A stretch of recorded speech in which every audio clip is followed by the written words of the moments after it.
Bulan suci Ramadan ini banyak sekali namanya. Satu, bulan puasa. Dua, bulan penuh ampunan. Tiga, bulan penuh rahmat. Empat, bulan dilipat gandakan segala kebaikan. Lima, bulan ada di dalamnya bulan yang lebih mulia, satu malam lebih mulia daripada 1000 bulan. Banyak macam, subhanallah, banyak sekali nama-nama bulan suci Ramadan ini. Nah, untuk menyambut bulan suci Ramadan ini, apa yang mesti kita lakukan dan apa yang kita lakukan di bulan suci Ramadan? Apa yang perlu kita lakukan, persiapkan. Zaman saya dulu masih sekolah, itu kalau di Makassar kalau mau bulan Ramadan ada yang disebut minggu terakhir. Minggu terakhir itu dia senang-senang. Dia pergi ke pantai, tenggelam, terakhir betul. Ya, ada yang ngambil band, ya, elektron, nyanyi-nyanyi, bakar jagung, macam-macam. Tapi alhamdulillah lambat laun mulai hilang itu. Maka anak-anak milenial sekarang dia gantilah dengan istilah tarhib Ramadan, menyambut bulan suci Ramadan. Cuma saya kalau ceramah ini terganggu konsentrasiku kalau banyak anak-anak lari-lari. Lari-lari sana. Itu bedanya orang Kristen.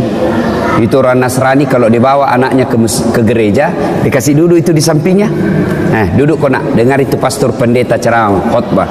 Kalau kita duduk, ada bilang mamanya, "Pima kau main nak?" Pergi gila main itu anaknya.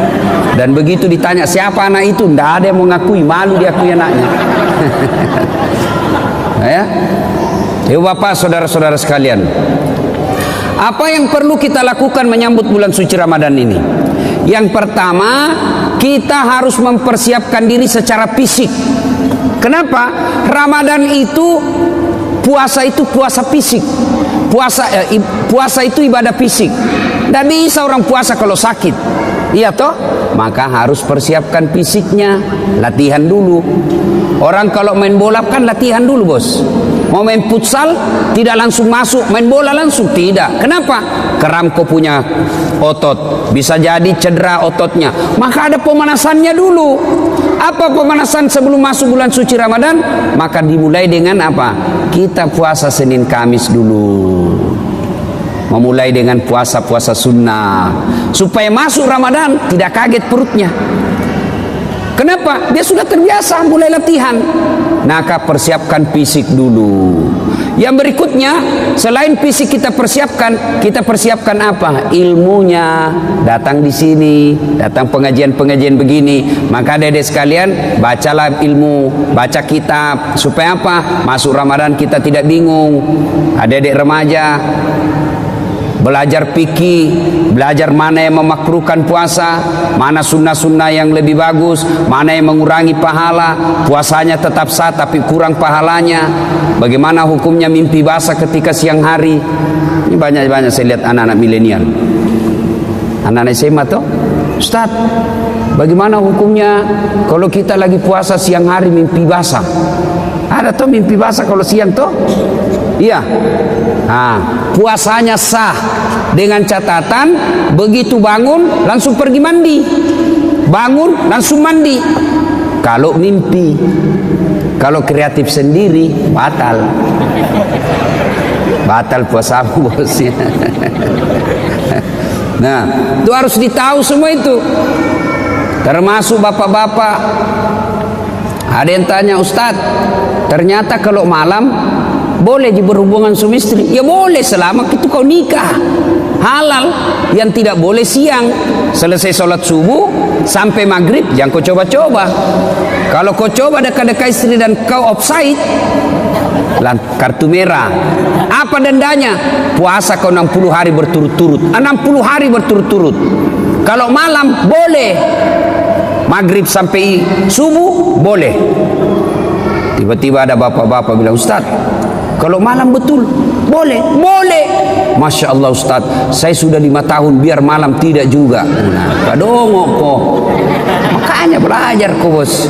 Ya, itu semua penting kita ketahui. Ustaz, Bagaimana kalau menelan ludah pada saat puasa? Itu waktu kecil kan kita bilang kalau menelan ludah batal. Akhirnya kita meludah terus. Kering tenggorokan. Boleh kalau ludah, biar kau kasih keluar, keluar lagi, masuk lagi, keluar lagi, masuk. Boleh. Yang penting kau tidak tambah. Misalnya begini, tambah. Batal itu, bos. Kalau yang di dalam tenggorokanmu keluar masuk, boleh. Yang penting kau tidak jijik. Keluar lagi. Nah, boleh kalau itu. Ya. Bagaimana kalau sikat gigi di bulan suci Ramadan? Boleh. Boleh. Yang penting jangan kau telan air. Pura-pura sikat gigi. Mamamu bisa kau tipu, tapi Tuhan Maha tahu. Dia kalau Ramadan dia kumur-kumur, 3 kali masuk, 1 yang keluar. Berarti dia korupsi 2 ini. Itu harus tahu ilmunya, semua harus kita tahu. Bapak-bapak, ini ibu-ibu yang pengantin baru, harus tahu ilmunya, mandi junub. Ada yang bilang, Ustadz katanya kalau Ramadan mandi junub, begitu selesai harus mandi junub. Begitu selesai hubungan suami istri mandi junub. Tidak. Tidak harus ketika selesai. Nanti mau sholat subuh baru mandi junub. Bukan puasa yang mewajibkan kita mandi junub, tapi sholat subuh yang mewajibkan bapak mandi junub. Ada orang dia bilang begitu selesai mandi, sebelah capekku itu, bos. Kau pengantin baru, sudah buka begitu, mandi kok. Masih baik itu kalau jam 8. Pulang tarawih begitu lagi, mandi kok lagi. 2 kali mau mandi. Sekalinya mau tidur jam 11 begitu, mandi lagi. Bangun jam 2 begitu, mandi lagi. Sekalinya mau makan sahur begitu, mandi lagi. 5 kali mandi satu malam, mesek kok, bos. Jadi kapan mandinya? Episode terakhir. Nah, ada juga kalau misalnya cuman jangan kau ketawa anak muda, ini urusan orang tua. Nah, ada juga yang misalnya malam, misalnya jam 11 mau tidur. Ya. Kapan mandinya?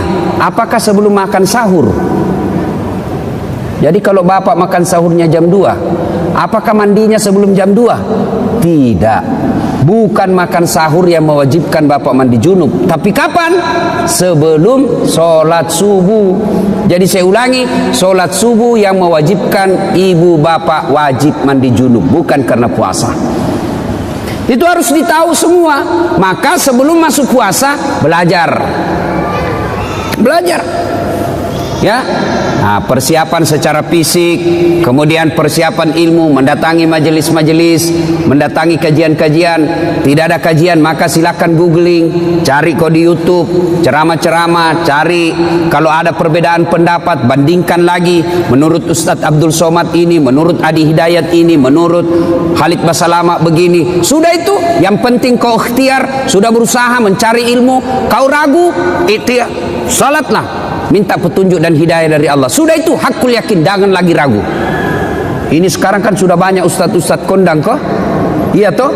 Nah, cuma jamaah sekarang bukannya mengamalkan ceramahnya Pak Ustadz, dia jadi yuri. Dia menjadi tim penilai. Wah, kalau ini ceramah bagus, kalau ini bikin ngantuk, kalau ini jelek, kalau ini. Memangnya kau menjadi festival penceramah? Amalkan ilmunya orang, bukan membanding-bandingkan. Ya.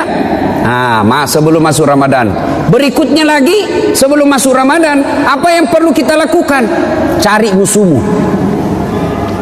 Cari bombe. Apa sih? Yang kau tidak bertutur sapa. Musuh. Gara-gara pilpres. Satu dukung Jokowi, satu dukung Prabowo. Bertengkar di grup. Akhirnya ketemu ndak baku sapa. Assalamualaikum, dia tahu kalau saya tunda dulu salamku deh, karena nanti saya baku hadapan, nanti selesai baru assalamualaikum. Padahal duduk samping. Selama masih musuhan, minta maaf. Kalau bapak masih musuhan masuk Ramadan, sah puasanya, tapi sayang amal-amal Ramadannya tidak dicatat. Nanti dicatat di buku amalnya setelah dia baikan sama musuhnya, termasuk yang suami istri. Itu di Sulawesi ada orang bertengkar sama istrinya gara-gara beda capres. Ya, ibu, bapak-bapak yang pernah sakiti istri minta maaf. minta maaf sebelum masuk Ramadan. Bagaimana cara minta maafnya? Jabat tangannya, senyum, pandang matanya, jangan jabat tangan. Oh, senyum kok bos. Ada orang jabat tangan menakutkan matanya. Oh ya, kok tidak ikhlas itu, senyum. Sudah itu apa? Salawat kepada Nabi. Allahumma shalli ala sayyidina Muhammad wa ala sayyidina Muhammad. Berikutnya sebut judulnya dosa. Bu, maafkan saya bu.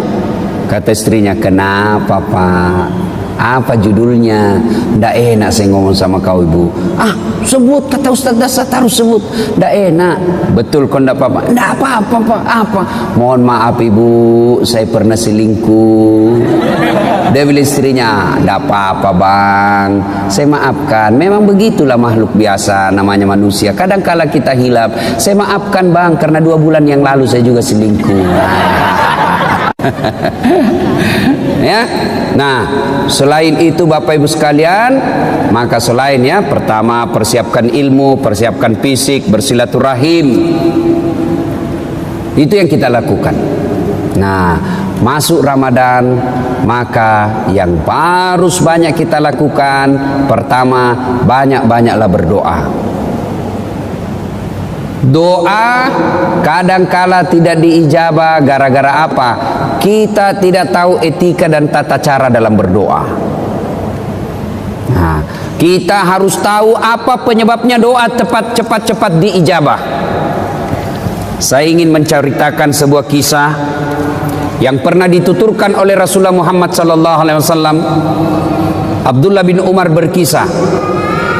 Abdullah bin Umar ini anaknya Umar bin Khattab. Dia bercerita, Abdullah bin Umar, suatu kali kami mendengar Rasulullah sallallahu alaihi wasallam berkisah bahwa ada 3 orang pemuda melakukan musafir, perjalanan jauh. Tiba waktu malam, maka mereka mencari penginapan, tidak ada rumah, maka mereka nginap di dalam gua. Tahu gua? Tahu gua, Dek? Tahu? Nah, itu batu lubang dalam gunung.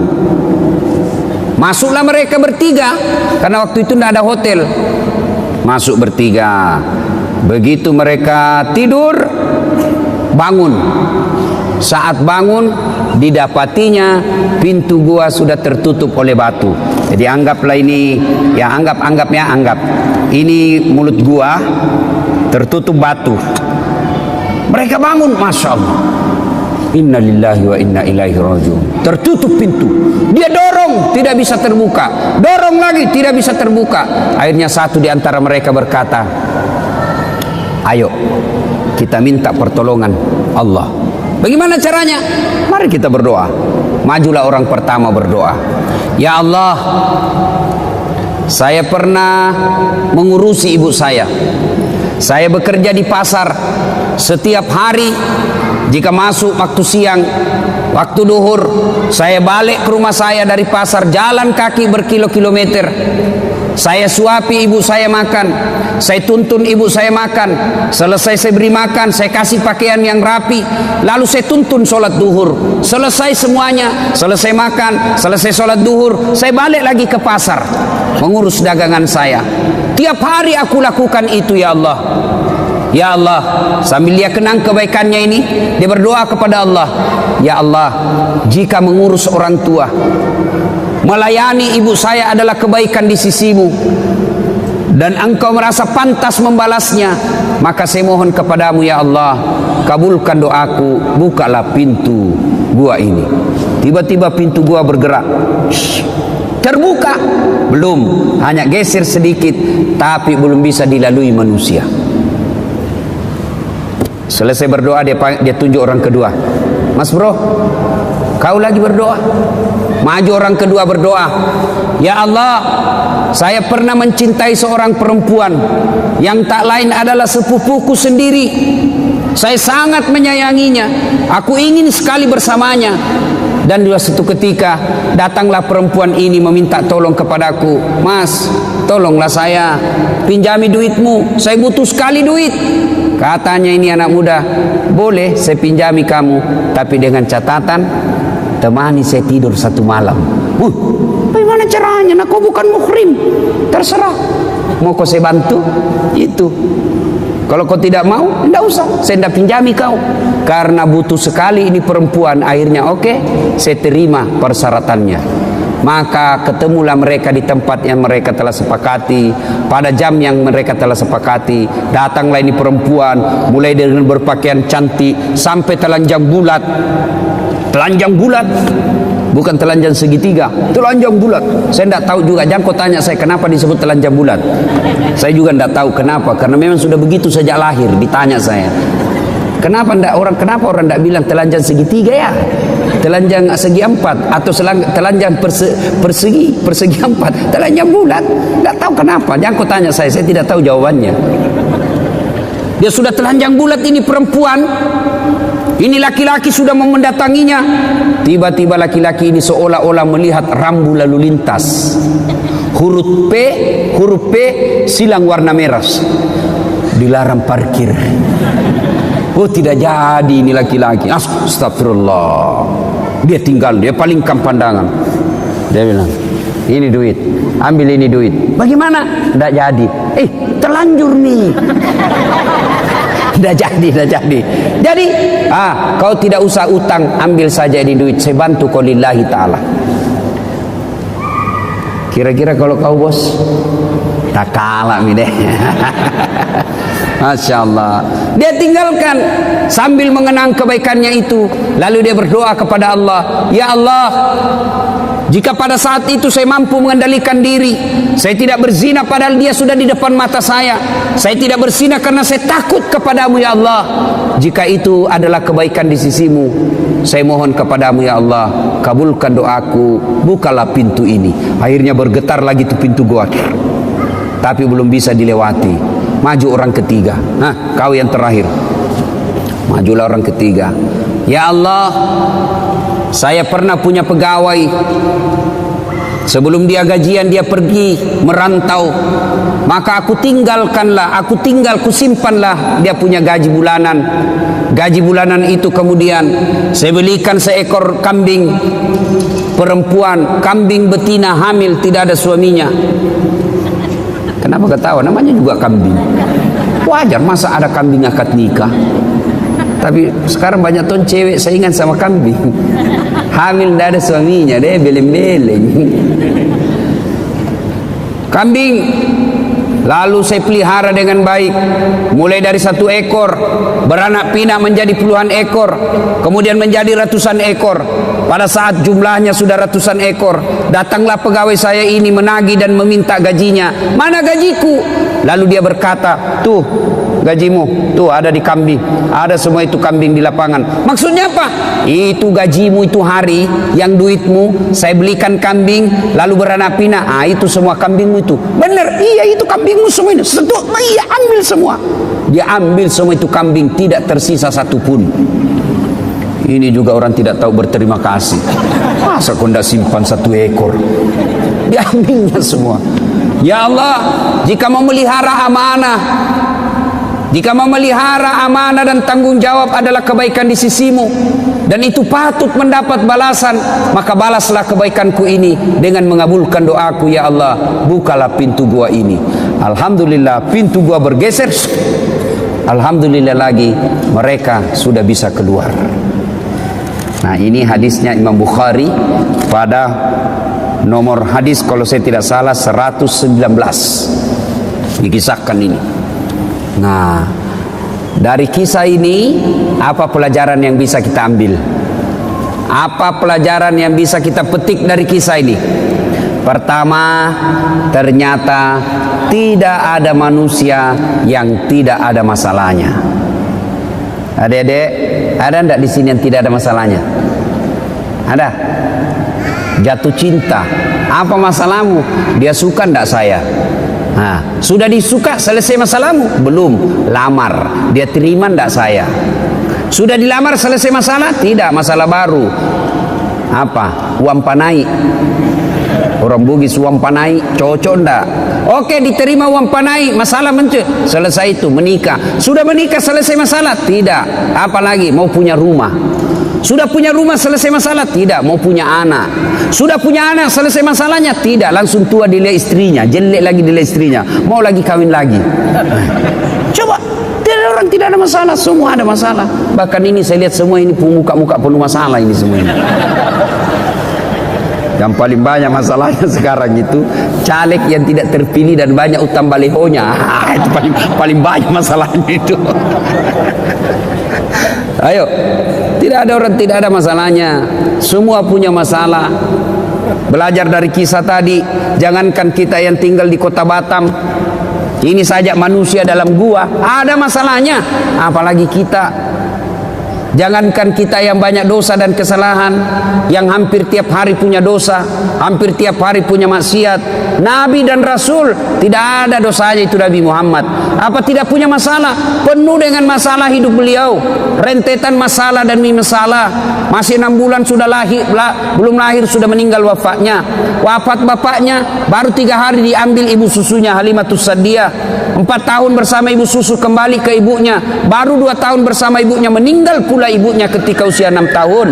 Diambil oleh kakeknya, baru 2 tahun bersama kakeknya meninggal pula kakeknya, diambil oleh pamannya.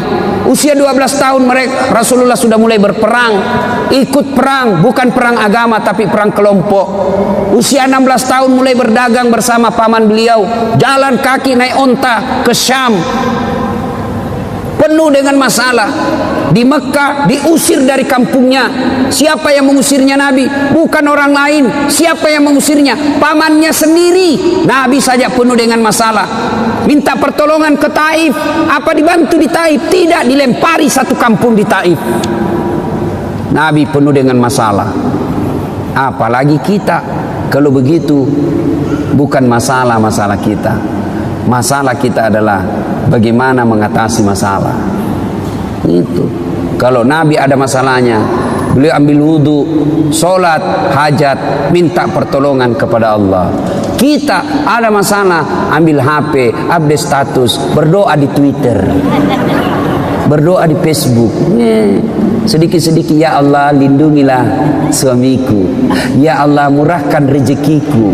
Update status lagi, ya Allah halalkan segala usahaku. Sibuknya itu Tuhan mau baca statusmu. Berdoa di status bos, berdoa di atas sajadah selesai sholat. Maka adik-adik ketika ada masalah, diajarkan Ali dari kisah ini, semua ada masalah. Tidak ada manusia yang tidak ada masalahnya. Kamu pikir ustadz tidak ada masalahnya? Ustadz juga banyak masalahnya. Satu hari dikasih 5 ceramah, masalah itu juga itu. Capek orang bos. Coba, kadangkala datang capek kita selesai ceramah disuruh lagi selfie. Selfie ustaz, selfie lagi selfie. Orang sudah keringatan, capek, selfie. Disuruh senyum, orang capek ini. Coba. Semua orang punya masalah. Tidak ada orang tidak punya masalah. Semua orang punya masalah. Alhamdulillah, Allah cuma minta sabar, sempurnakan sholat. Ya, ada masalah, ngadulah kepada Allah, berdoalah kepada Allah. Ya. Belajar lagi dari kisah ini. Ternyata dalam berdoa boleh menyebut kebaikan. Dalam berdoa ibu boleh menyebut kebaikan, tapi bukan menyebut kebaikan kepada manusia, tapi menyebut kebaikan kepada Allah. Yang berdosa yang tidak boleh, bapak cerita ke tetangga, kau tahu Dasat Latif itu dari Makassar, itu jadi ustadz saya kasih sekolah itu dari SD sampai SMP.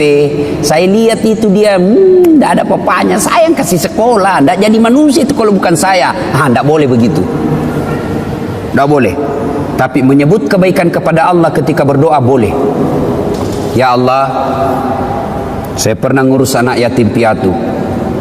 Sepupu saya sekolahkan mulai dari SD, SMP, SMA, kuliah. Lalu aku nikahkan dengan wanita baik-baik. Lalu dia sekarang sudah menjadi orang yang berhasil. Jika itu adalah kebaikan di sisimu ya Allah, kabulkan doaku ya Allah, murahkan rezekiku ya Allah. Boleh. Ya Allah, saya pernah mencintai seorang wanita ya Allah. Aku sangat mencintainya, aku sangat menyukainya. Dia pun mau sama saya, tapi mau muntah lihat saya ya. Ya. Boleh menyebut kebaikan-kebaikan, boleh. Ya. Yang ketiga, hikmah dari kisah ini. Ternyata yang bisa menyebabkan doa cepat diijabah Allah, cepat dikabulkan Allah, satu, birrul walidain, berbuat baiklah kepada kedua orang tua. Ini adik-adiknya kan banyak semua ini ya. Siapa yang masih hidup orang tuanya? Angkat tangan. Yo. Yang sudah tidak ada satu? Yang tidak ada dua-duanya? Coba bapak yang masih ada orang tuanya, mau cepat dikabulkan doa, urus orang tua dengan baik. Adik-adik mau cepat kerja yang baik, dah usah kau cari muka sama pejabat, kau sudah punya muka itu. Ada kan orang suka sekali cari muka. Siap pak, siap. Apa siap? Lebih kau cari muka sama orang tua Allah. Dengan cara apa? Cari muka pada Allah dengan cara apa? Muliakan orang tuamu. Muliakan orang tua. Itulah sumber berkah. Banyak diantara kita cari berkah ke guru, cium tangan ulama, datang ke makam ini, ziarah ke makam ini. Lalu ibumu di rumah kau tidak urus, gimana mau baik hidupmu? Ada ndak orang yang mencintai kita seperti cintanya orang tua? Ada ndak orang yang sayang kepada kita melebihi cintanya orang tua? Tidak ada. Inilah orang tua yang sangat mencintai kita. Adik-adik, saya tanya ibu, Bu, ada ndak orang mau kerja 24 jam tidak digaji? Ada? Ada. Siapa? Ibumu. Itulah orang tua, kerja 24 jam ngurus kita, tidak pernah minta digaji, malah dia yang kasih kita duit. Itulah orang tua.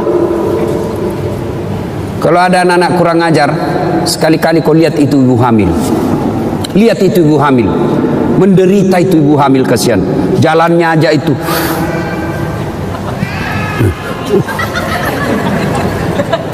Coba tuh, apalagi kalau dia sudah 7 bulan, kakinya ada di sini, naiklah di sini, mesut nih. Coba tuh, kasihannya itu ibu hamil. Dah, apalagi kalau dia tidur, coba lihat ibu hamil kalau tidur, tidak ada enaknya. Satu aja kasihan gayanya itu, gaya pasrah. Coba, ya bu ya. Apalagi kalau melahirkan, ibu pernah bayangkan, masih ingat waktu melahirkan bu? Masih? Ada ibu-ibu melahirkan senyum. Mentang-mentang dia artis, keluar kau nak. Wah, tidak.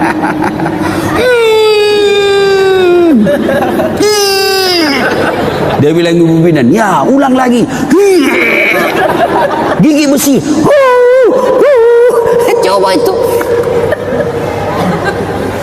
Begitu anaknya lahir cacat, apa dia tempeleng? Kurang ngajar, 9 bulan kau ganggu, kau siksa saya, tidak ada telingamu. Tidak, justru yang cacat paling dia sayang. Apa ada ibu-ibu meninggal anaknya yang cacat, alhamdulillah untuk gue cepet mati? Tidak, justru yang cacat paling dia sayang. Coba ya, makanya kalau ada anak-anak kurang ngajar sama orang tuanya, pantas ketika Allah buat hidupmu susah. Baik-baik sama orang tua ya. Ini cewek-cewek, jangan sampai kau lebih sopan sama bapak, lebih sopan daripada cowokmu, daripada bapakmu. Kalau bapaknya nasihati, apa kata? Apa sih bapak tahu? Itu dulu, belum ada medsos dulu. Sekarang sudah modern pak, beda zamannya bapak dulu. Dikasih tahu, baru satu bapaknya ngomong, dia sudah 19. Giliran cowoknya yang ngomong, terserah abang aja deh. Beleng-beleng. Tahu beleng-beleng? Tahu beleng-beleng? Ah, itu beleng-beleng itu makan es krim ditiup. Oh, Pak.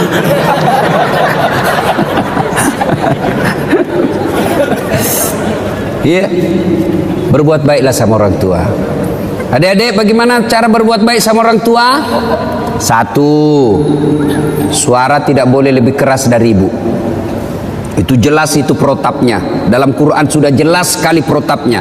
Imma yablughanna indakal kibra ahaduhuma au kilahuma fala takul lahuma uf wala tanharhuma wa qul lahuma qaulan karima.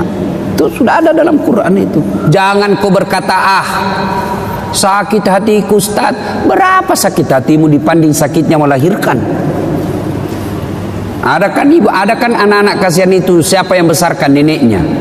Sejak lahir ditinggal sama ibunya. Ibunya pergi menikah lagi, bapaknya menikah lagi.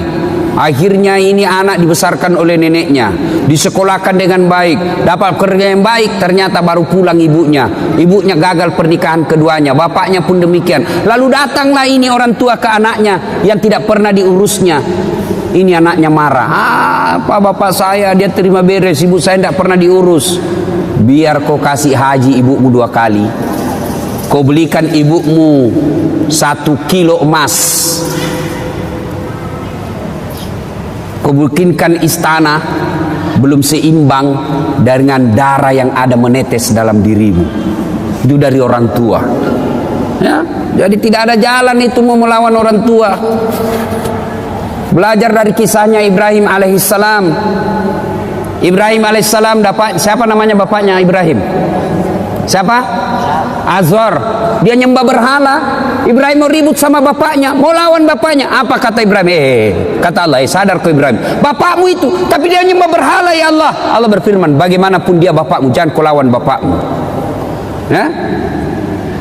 Jadi agar doa cepat diijabah Allah, birrul walidain, berbuat baiklah kepada kedua orang tua. Adik-adik, saya menganjurkan pulang ini cium tangan orang tua. Kalau saya bukan cuma tangan, kakinya ibu saya cium. Ya, kalau mau berkah hidup bos, sudah muliakan orang tuamu. Allah yang ngurus kamu, bisa beli mobil, bisa punya rumah, mendapat istri yang baik. Caranya apa? Birrul walidain, berbuat baiklah kepada kedua orang tua. Yang kedua, yang menyebab doa cepat diijabah Allah adalah menghindari dosa dan maksiat. Bagi kita laki-laki, dosa yang paling besar itu apa? Dosa perempuan. Tapi ini perempuan, tolong kami kerjasama. Ya, kami ini laki-laki jaga mata, tolong kalian jaga akhlak. Biar kami setengah mati jaga mata, kalau kalian gentayangan susah. Masa kita mau jalan begini terus? Kalau ada paha, ada dada, ya pasti dia dilihat barang bagus bos. Tapi jangan kok aniaya kami. Saya ini paling kasihan saya itu kalau di Makassar. Saya keluar rumah sholat duha dulu, berdoa dulu, zikir dulu. Baru 10 menit keluar dari rumah di jalan, habis saya punya zikir. Sebelah kanan dada, balik ke kiri paha, di depan kita dada, balik ke belakang pantat. Waduh, habis. Dia bilang orang, kenapa kau lihat Ustaz? Pasti dilihat, barang bagus bos. Makanya jangan, kata Nabi, jangan gara-gara perbuatanmu orang berdosa. Ya, kita ini dosa yang paling gampang membuat kita masuk neraka, mata. Mata ini yang paling gampang masuk neraka kita. Tadi lihat tiba-tiba kita zikir,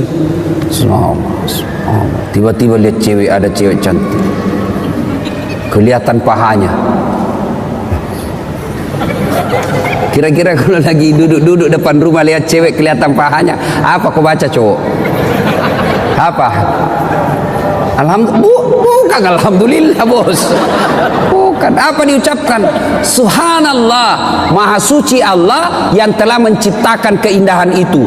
Bukan itu paha dipuji, tapi Allah dipuji karena dia ciptakan itu paha indah. Maha suci Allah yang telah menciptakan keindahan itu. Itu pahala. Orang Bugis bilang dale magalendrong. Rezekimu itu bos. Kapan batasnya? Batasnya kedipan. Begitu berkedip, istighfar, palingkan pandangan. Astagfirullah. Jangan juga setelah kekotahan kedipannya. Pas berkedip dia bilang astagfirullah, tapi matanya tidak dipalingkan. Astagfirullah. Astagfirullah.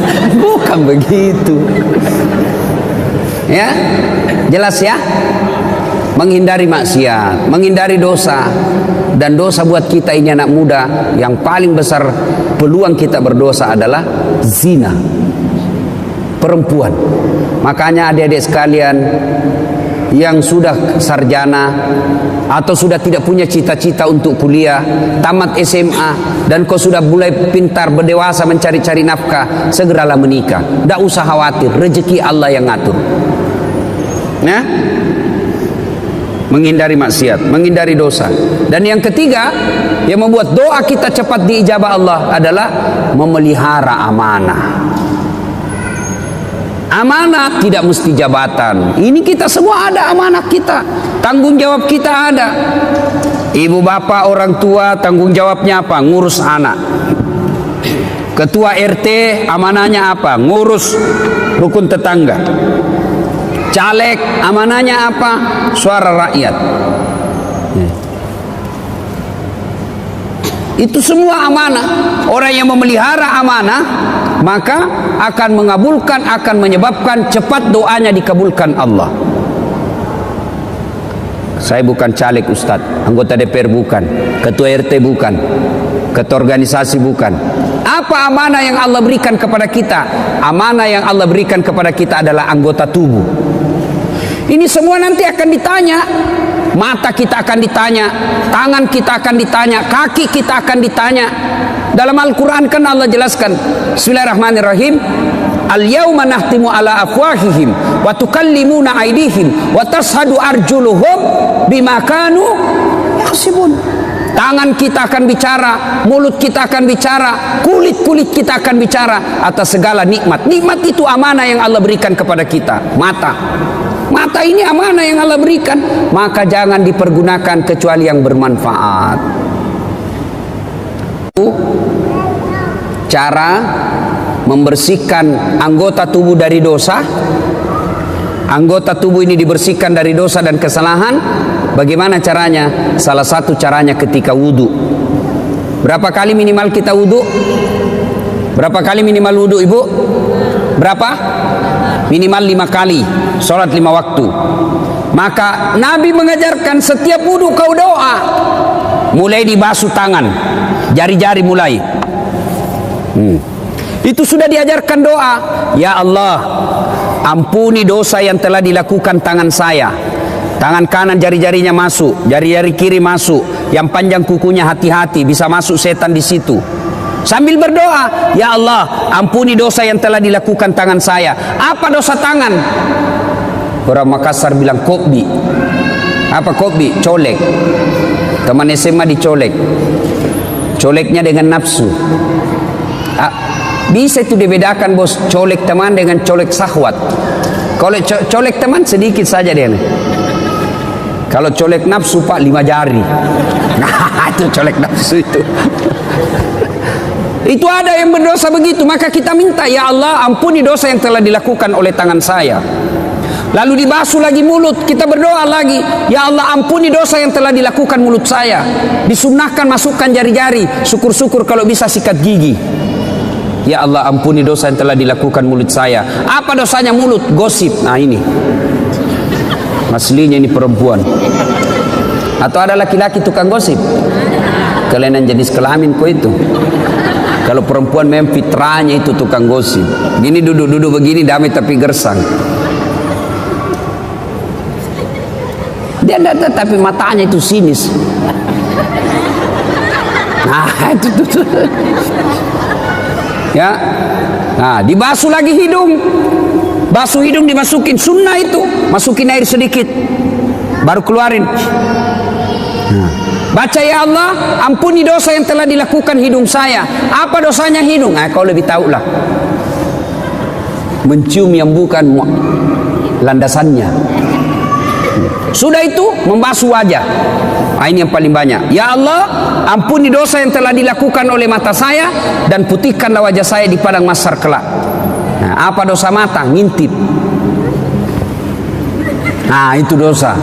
Maka kita minta ampuni dosa yang telah dilakukan mata saya dan putihkanlah wajah saya di padang mahsyar kelak. Salah satu tanda umatnya Rasulullah nanti di akhirat, wajahnya bercahaya ibarat bulan. Nah, sudah itu dibasuh lengan. Ini yang paling banyak kita salah.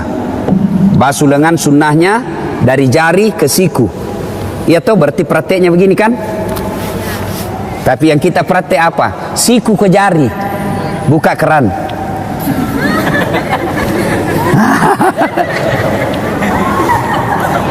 Salahkah? Tidak salah, tapi tidak sunnah. Sambil terima telepon malah itu ini. Beleng-beleng. Ya. Nah, pada saat itu kita berdoa lagi, ya Allah, ampunilah dosa yang telah dilakukan oleh tangan saya dan berikanlah kitab kebaikan saya nanti di akhirat menerima tangan kanan. Itu kata Nabi, siapa orang yang diberikan kitab kebaikannya, ijazahnya, raporannya dengan tangan kanan atau dari depan, maka dia masuk surga. Sebaliknya, apabila diberikan kitabnya dari tangan kiri atau dari belakang, maka dia masuk neraka. Maka kita berdoa, ya Allah, berikan catatan kebaikanku nanti di akhirat menerima tangan kanan. Ya, sudah basuh itu. Berikutnya, membasuh rambut. Ketika dibasuh rambut, disunnahkan lagi berdoa, ya Allah, ampunilah, ya Allah, haramkanlah diri saya disentuh api neraka. Dibasuh. Cuma biasa anak muda ini yang sisirnya sudah dikasih pamode apa? Hah? Pamode apa? Pomade. Nah, itulah. Kita dulu waktu kecil, Pak, tidak banyak jenisnya merek rambut. Anu ji,